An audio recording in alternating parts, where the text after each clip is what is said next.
This city has a name that some might think would belong to a tropical island in the Caribbean. It is not only multicultural, but multilingual, multiracial, multi-religious, and is even a multi-acronym nation. It has been given multiple names like Nanny State, Garden City, Air-Conditioned Island, Amusement Park Country, and even Little Red Dot. Young in history, small in size, yet this country is the only industrialized nation along the equator and is home to the world's busiest port. This stop is Singapore. Welcome to Culture Shock.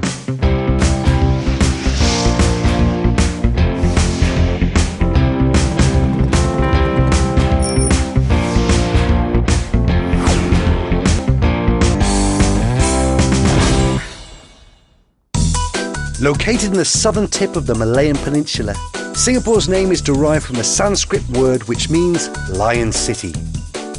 Singapore is one of the 4 remaining true city-states in the world. It is the smallest nation in Southeast Asia. Home to 4.6 million people, Singapore is a multiracial nation with 4 major cultures. Reputed to be a garden city, trees and plants are spotted at every turn. You are greeted with clean streets, beautiful flowers and lots of greenery. You know, when I think of Singapore, I think of sun, sand, sea, beaches, and, whoa, incredible humidity. Singapore is a great melting pot of cultures, but it's the weather which literally melts your face. Because Singapore is just 1 degree north of the equator, the climate here is characterized by high temperatures, humidity, and abundant rainfall. Temperatures range from 27 to 34 degrees Celsius, and during prolonged heavy rain, relative humidity can reach a whopping 100%. So, my advice to you is this: wear cotton, bring plenty of towels and tissues, drink lots and lots of water. Oh, and don't forget your umbrella, because you never know when the skies are open here and you will experience a tropical rainstorm. Getting to anywhere in Singapore is a breeze. From trains, taxis and buses, there's a whole lot of means for you to choose from.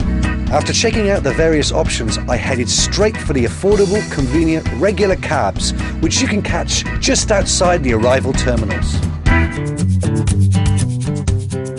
Taxis are a dime a dozen in Singapore.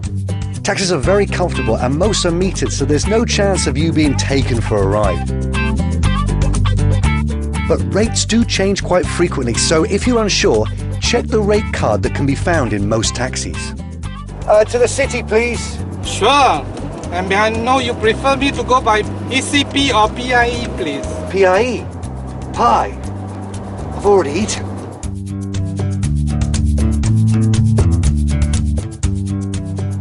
Oh. I did hear something about Singaporeans being fascinated with food. But to name an expressway after a dessert is a whole new ballgame to me.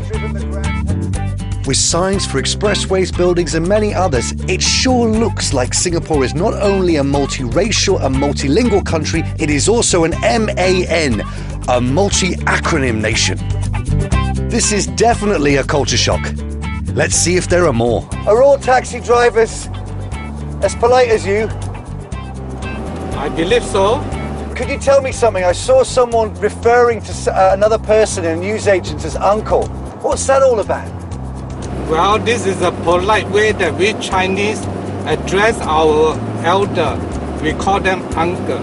Okay, so if I call you uncle, I call the women aunties, is that good? Well, you can call them sweetie pie if you want to. Sweetie pie.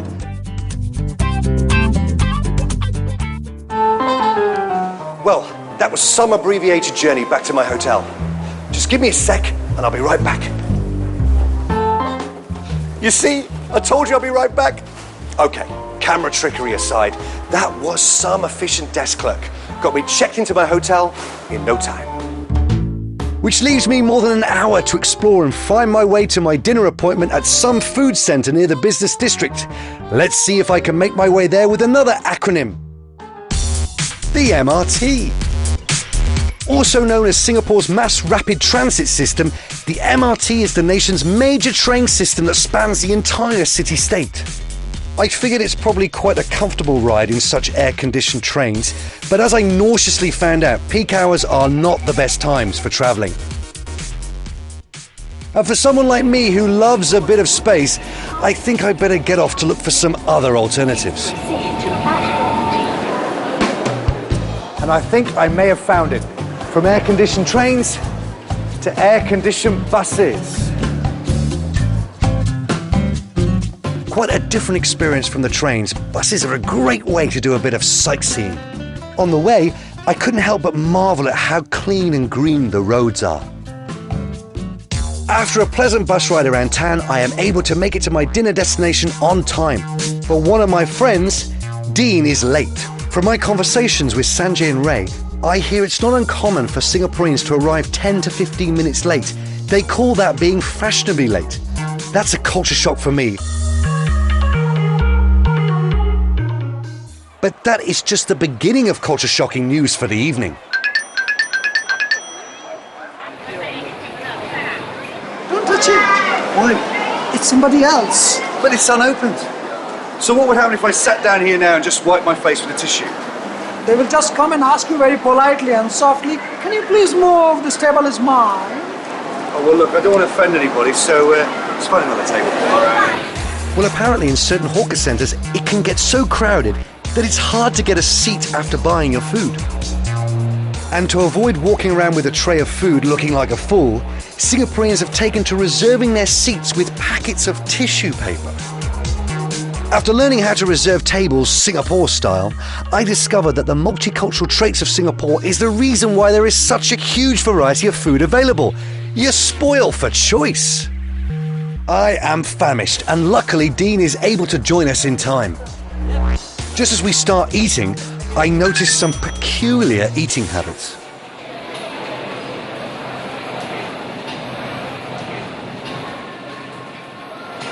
Hey, I noticed you two are eating with your hands. Yeah, what's wrong? Well, is there a reason behind that? We normally eat with hands. That's right, with the right hand, that is. The right hand? The right hand, you're right. That's the right way? That's the right way, not with the left hand. You know why? No, I don't. Well, I believe in the Indian and the Malay culture, we think that the left hand is not the polite hand, it is the toilet hand. Ah, the toilet hand. Yeah, meaning for your personal ablution. And the right hand is always the right one. It's good, it's pure, it's not evil, it's not bad. Okay. Is there anything I can do with my left hand though, apart from eating? Can I shake hands with people? Or? No, you shake hands with your right hand, you receive things with your right hand, and you give things with your right hand. Never with your left. In Singapore, be prepared to be greeted with multifaceted experiences from acronyms, eating habits to food. Durians, distinctive for their large size, unique odour and formidable thorn-covered husks. This fruit evokes reactions from deep appreciation to intense disgust. And it's a must-try, but it's not for the faint-hearted. Yay, here we are with the durian, and forgive me, but it looks like a chicken that's been exposed to radiation for quite a while. I mean, look at that. Okay, what does it smell really? like then? Oh, it's a strong smell. It smells like a guy's locker room that's been covered up with some air freshener. And what I mean by that is, the first waft you get is sweet, but then afterwards there's that's a dark secret. It's like a dark secret. Yeah, that's right. Well, like my mother would say, the proof is in the pudding, so it's time to taste it. Here goes. Wow, that is What is really unusual. It's creamy. I've got onions, toffee, so many different flavors. It's like a roller coaster ride.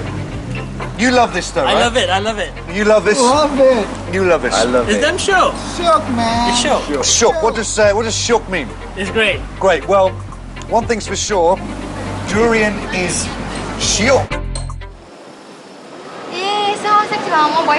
Don't be so kaypoh. When in Singapore, don't be surprised to find people speaking a form of English that many foreigners might find strange and a tad bit hard to understand.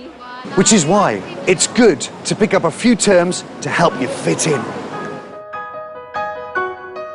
Amazing. I mean, what's not to like? It's an incredible place. And to help me fit in are my Singapore business associates, Karis and Ian. So fishing, it's like Asia for beginners though. It's very easy for me. So what did you do last night? Oh, last night, right. To top it all, last night I ate durian. King of foods. Ah, yeah, spiky green thing. Very interesting. Sure, eh? Shook. This is the Singlish, Yep. right? My friend was telling me about the Singlish. What is it? Simply put, it's Singapore English. Singapore English. How does it differ then from English people's English? I think it's the grammatical structure, because we speak Mandarin, so when you speak Mandarin, everything's back to front, and then we do direct translations, so our English always ends up back to front.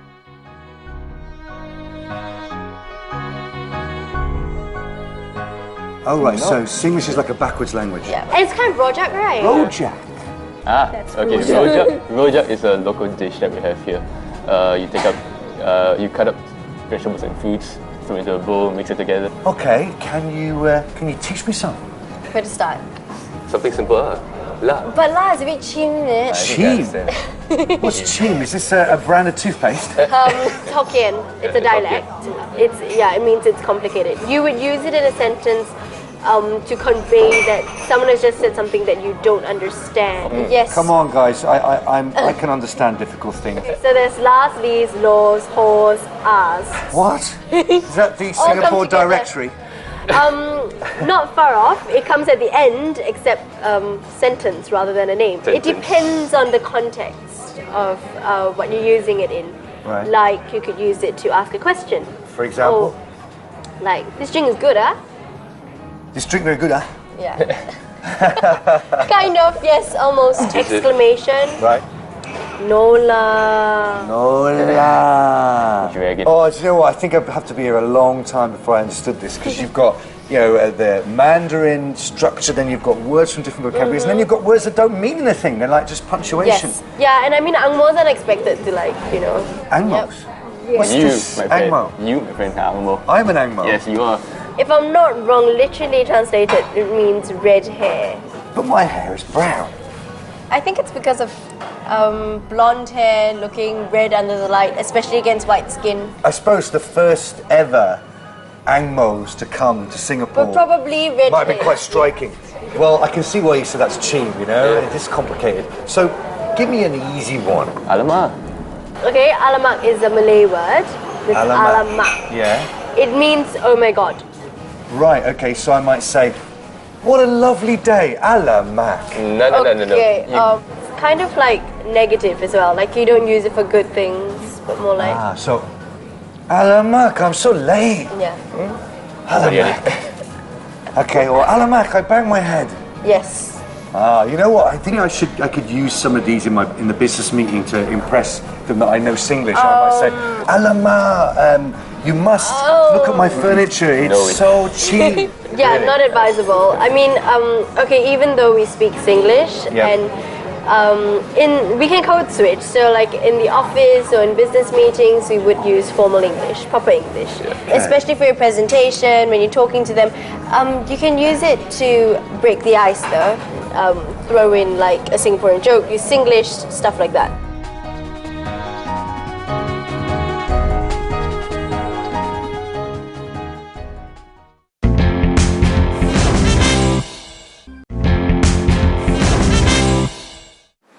Well, after that refreshing session of Singlish, it's time for me to come and do what it is I came here to do, which is make a business deal.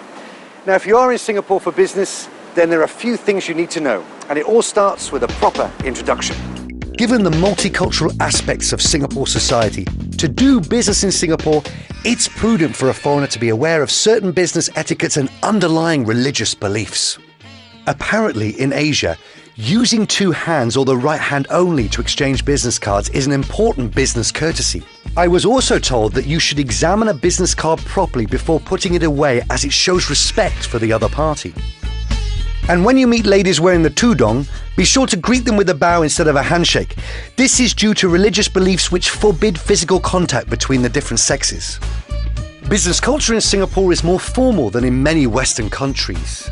There are some unspoken rules and protocols that might not be apparent in the Western businessman. A couple of days ago. In Singapore and in many Asian societies, face is the all-important attribute that foreigners should be aware of.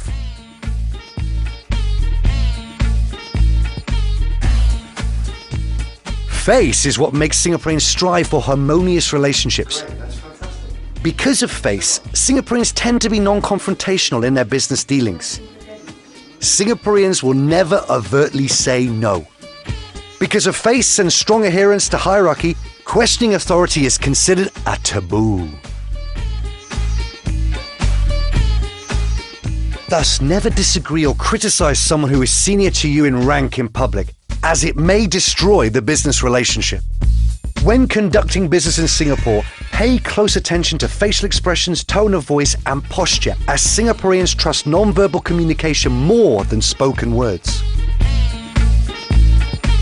Be mindful how you might be perceived. They do not understand Western culture's ability to respond to a question hastily, and believe that this indicates thoughtlessness and rude behavior. So in other words, as a foreigner in any business situations in Singapore, be sure to mind your manners and speak when spoken to without any needless commentaries, and business can carry on as usual. Thank you. Thank you so much for your time. Thank you. Singapore is a multi-religious country with the majority practicing Buddhism and Taoism. A significant number of the population practice Christianity and Islam as well. Sikhism, Hinduism, and the people of Baha'i faith can also be found here. Due to the multicultural, multi-religious aspect of Singapore society, cultural tolerance and racial harmony are strongly advocated. The different religions are allowed to practice with mutual tolerance, so don't be surprised if you walk into some culturally shocking situations that are commonplace in Singapore. According to Taoist Chinese beliefs, the living are to burn offerings to the deceased ancestors who are, well, apparently in hell. So this shop sells materials which are burnt for what they call the Hungry Ghost Festival, which is a Chinese festival that takes place on the 7th lunar month every year. And this is an example of hell notes, okay? And this is a $1 billion hell note here.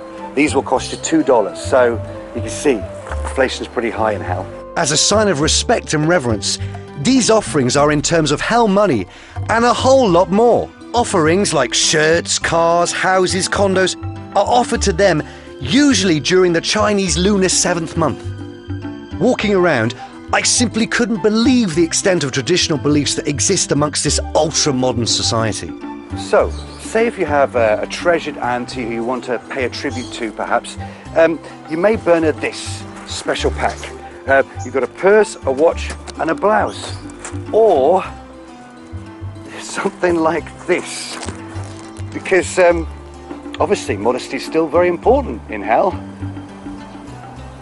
Look at this. So, say if you've got an uncle who's partial to a drink, or even a smoke, you'd burn these. And of course, hygiene's very important even in hell, so afterwards you might need to freshen up, you'd burn these. And if you wanted him to be able to experience the internet there in hell, you'd burn this. Everything's catered for here. Amazing.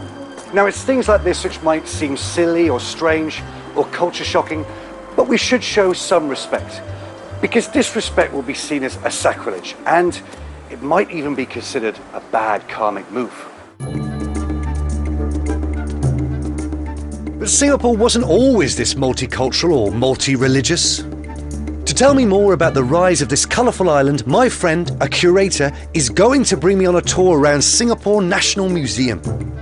Well, here I am with Mr. Iskander Maidin, who is a Deputy Director here at the National Museum of Singapore.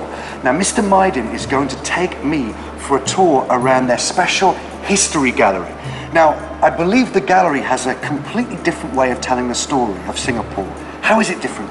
Well, it uses a storytelling approach to tell the history of Singapore, the stories of the great men as well as the little people who usually don't get into the history textbook.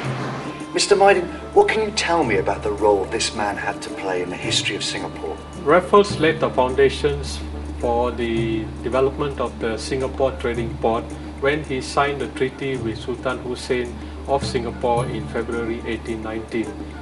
As a result of his foresight, Sir Stamford Raffles is recognised as the founding father of Singapore. Well, what we have here is a segment dealing with the Japanese invasion of Singapore, followed by the Japanese occupation of Singapore. The first area bombing of Singapore by the Japanese took place in December 1941, and the invasion of Singapore, which lasted a week, took place in February 1942.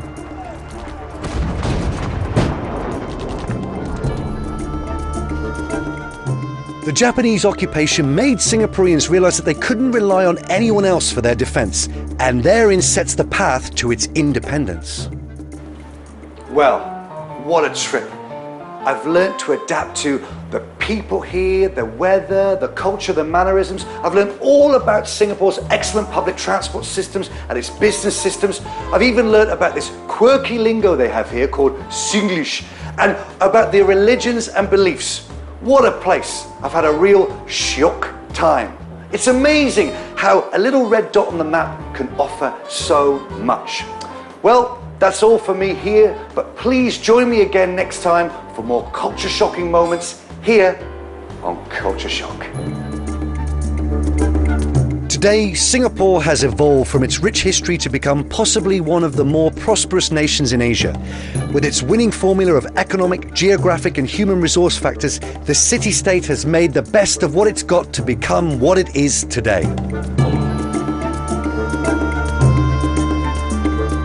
On this island, where East meets West, Singapore's ability to embrace its many myriad of cultures make it something uniquely its own. It's certainly quite a feat in itself. Truly an eye-opener for me.